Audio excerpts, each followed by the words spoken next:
Hi, everybody. Mary Brown here. Welcome to the Pterodactyl's Nest channel.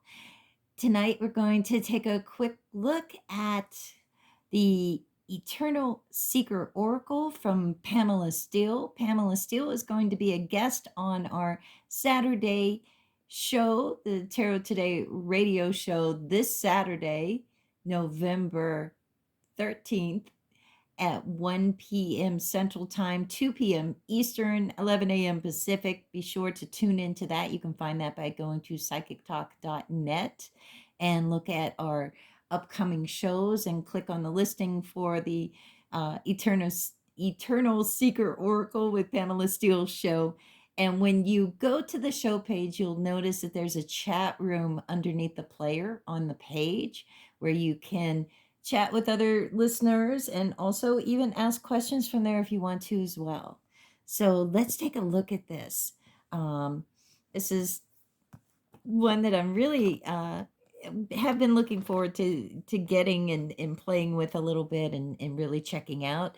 Here's the book. We'll go through the book. It's a really substantial, great information, great advice, interesting ideas. We'll get to that in a minute. These are the cards. This is the back design with the Fibonacci Spiral as the back design, which is just gorgeous. Here's this insert just keeps the cards in place. It's glued in place there, so you just want to keep it in there anyways. It's got a magnetic closure on the box. It's just a nice box with that gorgeous blue color. And we're going to walk through the cards, and then I want to talk a little bit about the book. But first, I want you to see these. So when we have Pamela on, you'll know what we're talking about. And the first card, card number 1, is the Seeker. And that's inspired by the Fool card from the Tarot. And card number 2 is the Magus, which you might guess, inspired by the Magician in the Tarot deck. And the Oracle is card number 3, inspired by the High Priestess. And the Divine Feminine is card number 4, inspired by the Empress card. And then we have the Crone. Okay, and this is where it gets a little bit away from like straight, inspiration rather from the Tarot Major Arcana. This is where she brings in, some other ideas too. So it is inspired by the Tarot. And I think that the cards that aren't directly related to one of the 22 majors in the Tarot are really easy also to grasp. This is like the wise woman. This is like the grandmother, the crone. And you see the, different symbols that are weaved in here too, like the triquetra on the wand, and then you have that apple and the dark horse. She's got her silver hair. It's just, and what's great is that in the mountain in the background, I mean, it's not going to be difficult to interpret these cards, to already get a feeling for them without even reading the book. You get an idea. The Elder Gods is card number 6, inspired by the Emperor. Tradition is card number 7. And you see the students in front of the teacher, right? So that really brings to mind the Hierophant. And just these colors just really pop. I love how he's holding that scroll there, and just look at the white. Look how the white just gleams in these cards. Just really eye-catching. Choices, card number 8, inspired by the Lover's card, right? So even like, having a card like Tradition, having a card like, followed by a card like Choices, already, tarot people, you're going to already be thinking of that progression. So again, it's going to be really, really easy to grasp. Sacred alignment. You see the dark horse and the white horse, and then you see the, he's wearing a black robe and he has the white hair, and it just pops. It just really pops. Pamela did a just beautiful, beautiful job on these. Okay, card number 10, Soul Fire. I love that. And Spirit Guide, card number 11, which brings to mind the hermit with the lamp and the staff. And Wheel of Time. That's going to bring up the Wheel of Fortune for you. I mean, you see how easy this is going to be to just hit the ground running with this deck when you get it and be able to incorporate it in your readings. And dragons. You can't have a Pamela Steele deck without some dragons in it. Oh, I love it. I love it. And it's perception. I love how I love the flow of the gown there and the sort of relaxed leaning back into the dragon and looking up at the moon. It's gorgeous. And another dragon, a red dragon this time, the Traveler. And then this is the same design that is on the box, Harmony. Attachments. You see how the reins are kind of wrapping around the legs of the horse and keeping them stuck, right? The attachments that you have to break free from. See how easy this is. See how easy this is. And it even gives you this sense of the devil card, kind of with the flames in the background, and attachments being one of the things we associate with it. And then chaos reminds me of the Tower card. Let's look at that card number 18, chaos, and just to get a sense of what kind of meaning she gives. Okay, and she says chaos, find solace within the eye of the storm, and she says it's inspired by the Tower card in the tarot deck. But yeah, it looks like a storm, and storms can be really, really chaotic. The statue being built up tall like that brings to mind, almost before you really look into it and see what it is, it already brings to mind the idea of the tower. So this is going to be, again, so easy to just get this deck and start using it and hope. I love the contrast of colors there. I love how that white bird, it's like the dove. It's like in the middle of the darkness, with the eggs in the nest, which represents that hope for rebirth, for something new. It's just beautiful. Inspiration.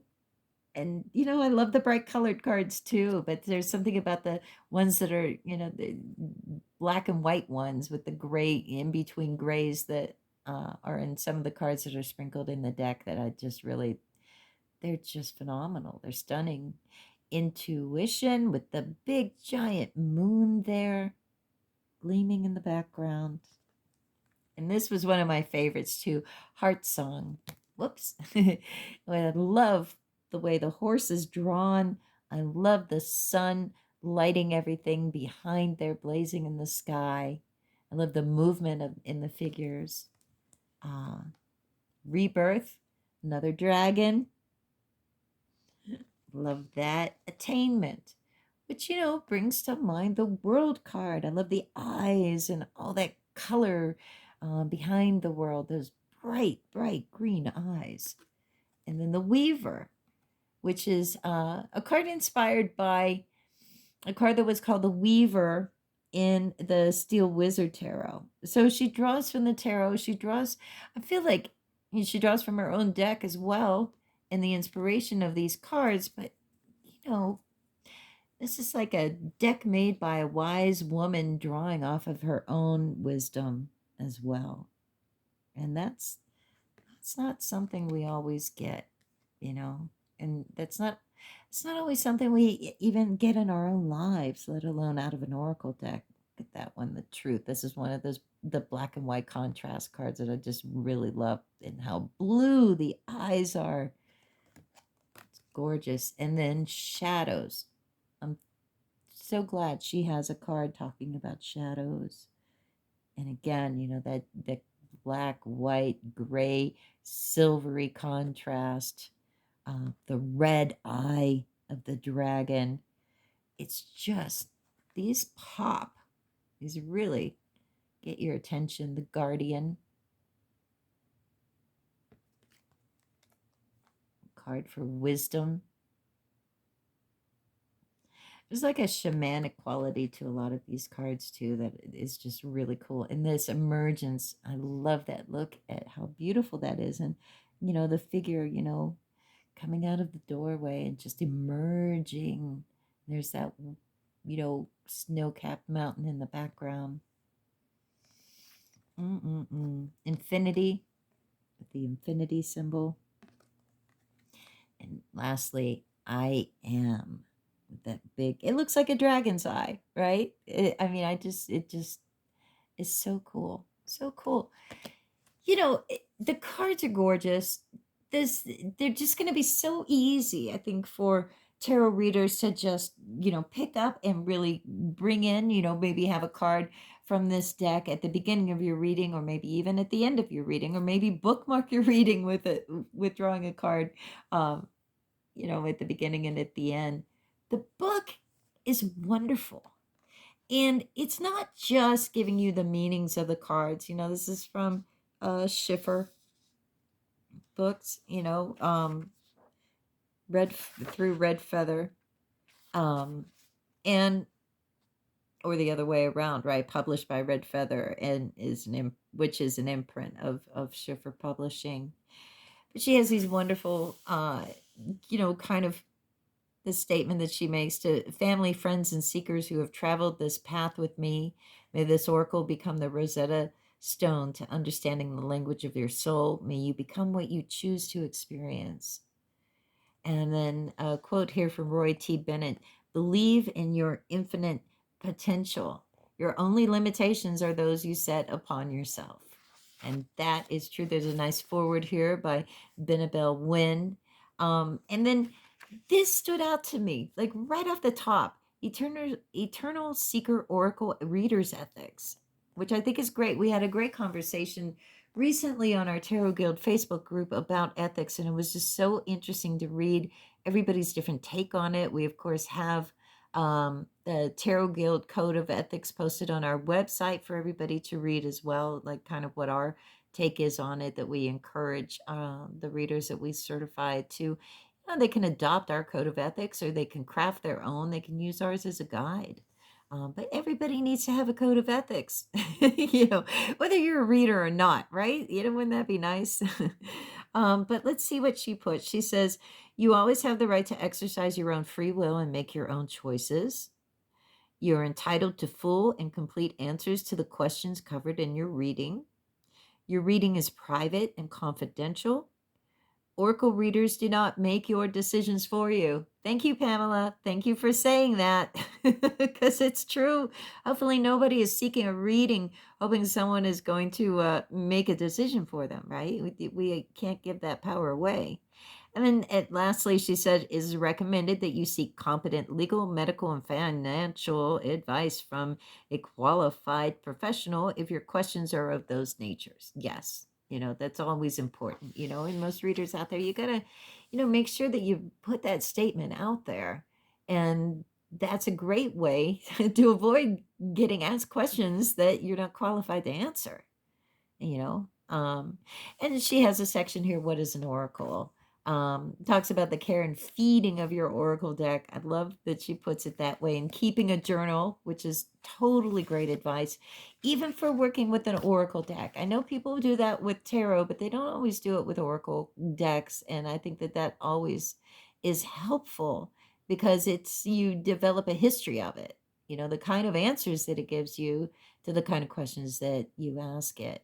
And she talks about composing questions. And even gives her own, shuffling and dealing the cards, her method for doing it. Now, she uses reversals, and she at least, also says, like, there's not one right way to do that, whether you use them or not, so she prefers to, and shares her method on how to kind of, shuffle them well enough. That's the thing a lot of people run into with reversals is like, how do you get the cards upside down? And is that messing up the randomness? And so she gives her own method for doing that. And she gives some spreads in here, 3-card spread, another 3-card spread too. And actually 3-card spreads. But look what's so cool about it is like they're constructed differently. It's not just that they're different readings. Like this is a then, now, tomorrow. So, it's like past, present, future, but she has it like going up like a staircase. And then this strength challenges direction spread is like straight up and down. And then this last one, reaching your potential, it's like a pyramid. So that's fun. It's creative. It's creative. And she has a 4-card spread, what needs my attention, and a couple 5-card spreads. And again, the composition is different. So there's 1, 2, 3, 4, 5 for the what does she call this? Shining the light and moving forward, which is a great title for a spread. And then she does a 5-card spread, 1, 2, 3, 4, 5, her dreams versus reality spread. It's just lovely color scans of the cards. Gives a quote like, for the seeker, wherever you are in your journey is always the beginning. I love that, and tells what the inspiration is, which is really cool. And she says, inspired by Tarot's Fool numbered 1, the starting point is always with oneself. So I like that. So the seeker, like we're the seeker. And then she gives like, a nice like page and a half practically of her thoughts behind the cards and different, she'll go into some of the symbolisms on the card, symbols on the card too, the symbolism of it. This especially I love, because there's a Lemurian crystal lights the fork in the road where the seeker must now choose a direction. All options are open. So I love the fact that there's a crystal in it, of course, and very specific. It's not just a crystal, it's a Lemurian crystal. So, and then the way she gives her meanings is like guidelines. And then for reversed meanings, let me give you an example. So for the seeker, which was again, card number 1 that we're looking at here. Let me just read these real quick. So guidelines, which would be like the upright meaning, a journey into the unknown. Here we find the beginning of wisdom as we gather knowledge. Driven by a great desire to accomplish wonderful goals, the spirit seeks growth and development through experience. The journey begins or brings occasion for new opportunities and unlimited possibilities. Take stock of your surroundings and what assets you currently have at your disposal. Choose your next step with care and allow your destiny to manifest. And then the reverse meaning that she gives, so like when the card's upside down, innocence, thoughtless action, indiscretion, and inexperience are indicated. Fear of the unknown may hold the seeker back from a wonderful new experience. Not listening to your instincts to create poor choices or a wrong turn. The choices have been based on fear as opposed to a feeling of safety. Stubbornness is not the same as determined perseverance, nor will beating your head against a brick wall create the desired doorway. I love that. I love that. And we can, definitely we connect a lot of those things, to the Fool card in the tarot. And she always gives these spaces with each of these to write your own notes as well, which can be incredibly helpful. What we get with this book and with this deck is we get a wealth of knowledge here, not only from the perspective of what our life experiences have been and everything, but this is somebody who's been doing tarot card readings and divination for a really long time, and because of that, we get a deck that's really well informed and that is going to be, again, really, really easy for tarot readers, especially to just jump in with. And I think reading these, especially for the cards that are, coming, from being inspired by tarot major arcana cards, I think it could easily deepen your understanding of those majors as well. And at least you're hearing like another perspective, and it's just a well seasoned um, advice kind of a perspective. And so, the book, again, goes through does all of that for each of the cards. And then she has a thing on the Fibonacci spiral that is, again, the back design of these cards. And then she talks, this is like a page from her, a page and a half from Pamela Steele, kind of talks about her journey to creating the Eternal Seeker Oracle. She gives some acknowledgments in the back here, and resources. I thought this was cool. Resource section with Wicca symbols, with the Elder Futhark, the runes. The symbol of the runes and the name of the rune, and just a keyword for each of them. And then this I thought was also caught my eye too, is something different. She gives this page of like acknowledgement and attributes, the brushes she used. She said these are the incredible Photoshop artists who create epic brushes. Although many, if not all, of the specialty brushes used in the creation of the Eternal Seeker Oracle are unrecognizable in their final applications, these were the brushes I started with for skies, backgrounds, trees, and other incredible effects. My eternal thanks goes to each of these creative artists and all of the others who take the time to use their talents so that those of us who use Photoshop and drawing tablets can produce exceptional results. The brushes were found by searching Photoshop CS3 brushes, and many were located on DeviantArt, the DeviantArt's website. So, that is just so cool of her to do. I don't think anybody, I don't know. I have not seen another deck where they've gone into the, sourced everything so well, even the brushes that she uses. And she gives a reference, the websites for where she found things like the Wicca symbols, and where she is taking the runes from for the Elder Futhark, using the runes by D. Jason Cooper, and then the runesite.com for rune meanings, and where the quotes that she used came from. Yeah, she goes above and beyond with this, not just the artistry, the final result. My goodness, you look through the cards. I mean, it speaks for itself. The packaging, classy, great. It's a big box.